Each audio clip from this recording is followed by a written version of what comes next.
Welcome to Real Rockford Files, for tales of the paranormal, supernatural, and the flat-out unbelievable. Today, I'm going to be sharing personal stories of mine and friends and family of sleep paralysis occurrences that seem like more than a simple medical condition. Let's get into it.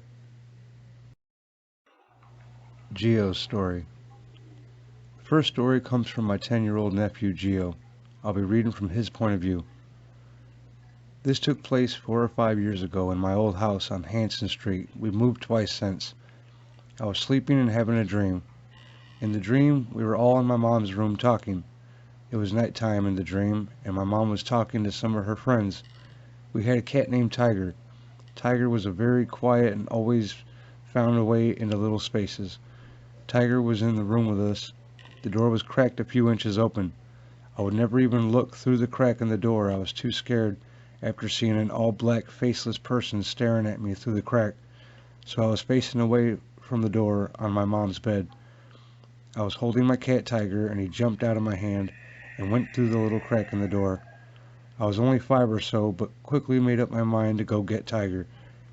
I went out the door and saw him, but when I went to grab him, I missed and fell to the ground and couldn't move. I was stuck, no matter how hard I tried to move. I tried to scream, but couldn't.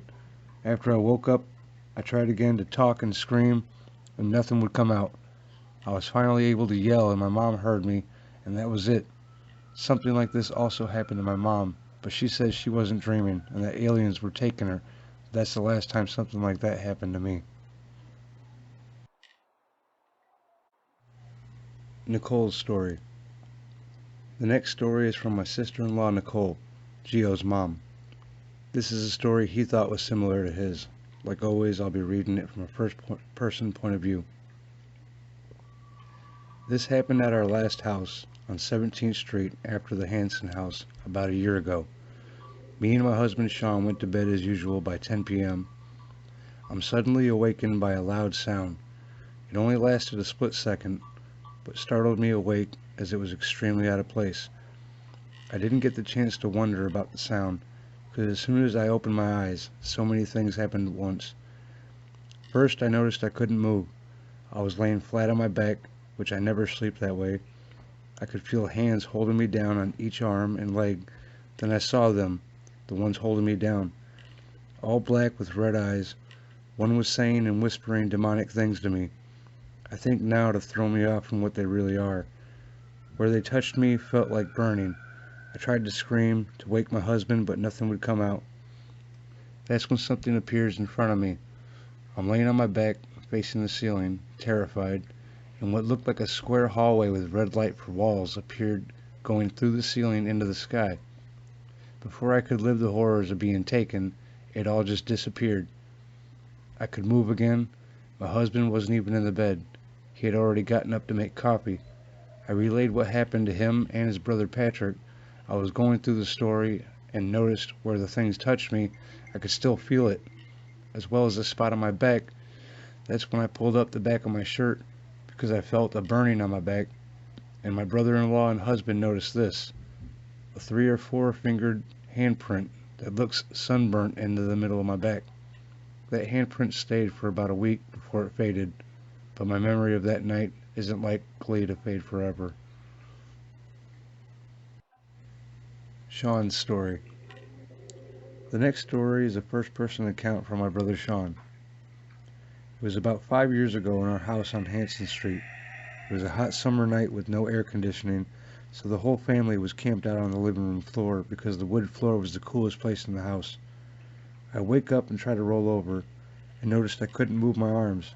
I couldn't move anything. I open my eyes, still unable to move, and I see an all-black shadow with red glowing eyes running in circles around me. It moved so fast it reminded me of when the Flash would speed run in the TV show. I started saying, "I'm not afraid of you, I'm not afraid of you," over and over. Then suddenly it was gone and I could move again. It didn't fade away or leave the room, it just vanished instantly. Haley's story. The next story is a first-person experience from my 18-year-old niece Haley.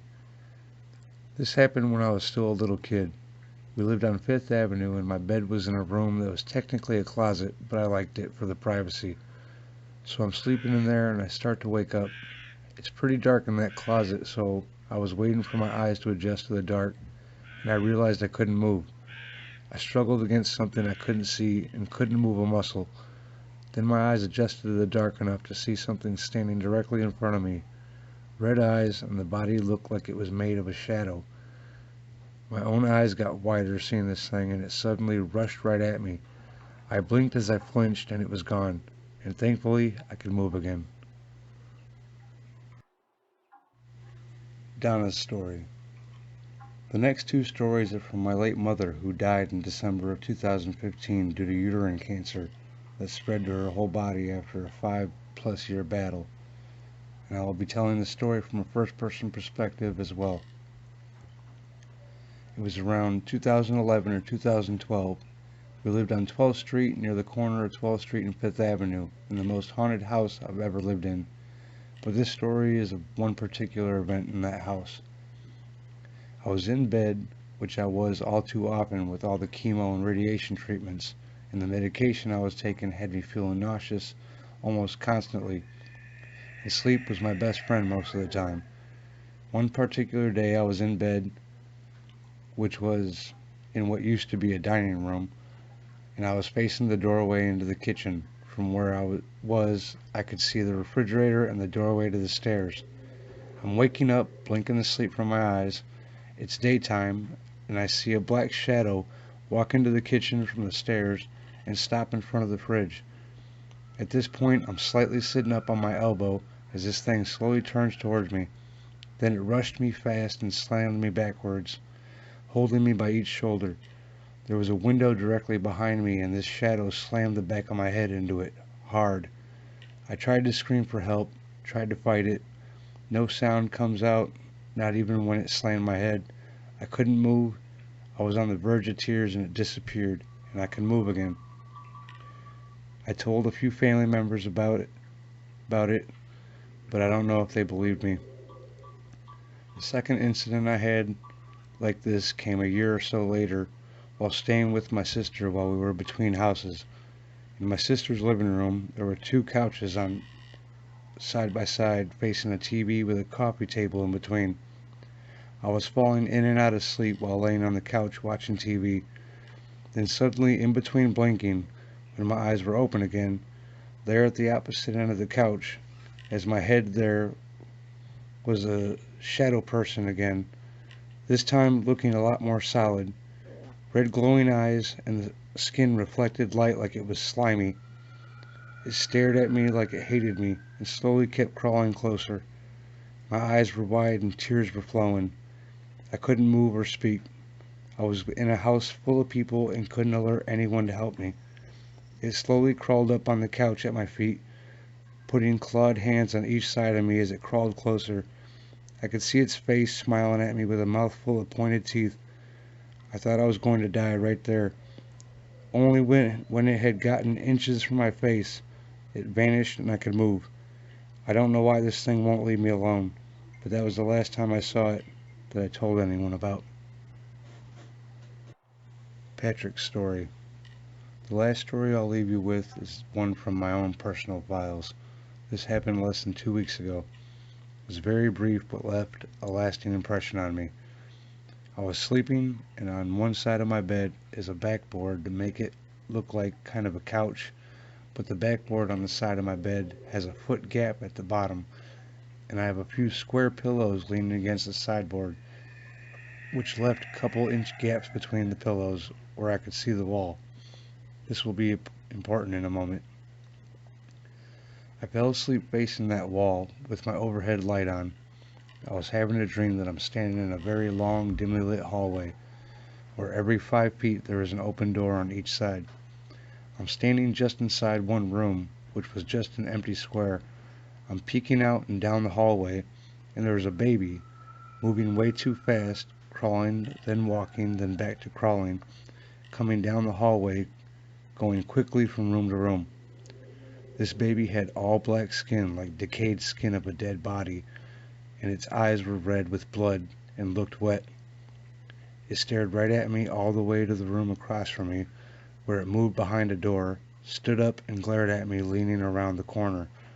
In my fear, I started to blink hard, hoping I was dreaming, and immediately woke in my lit-up room.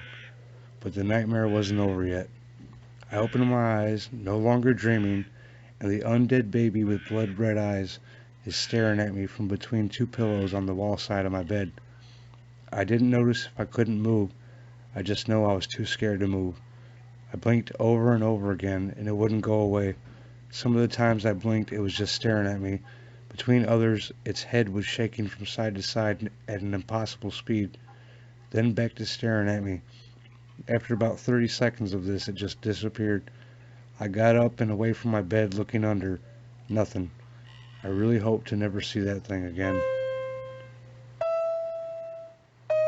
Don't forget to subscribe for more stories. Hope you enjoyed.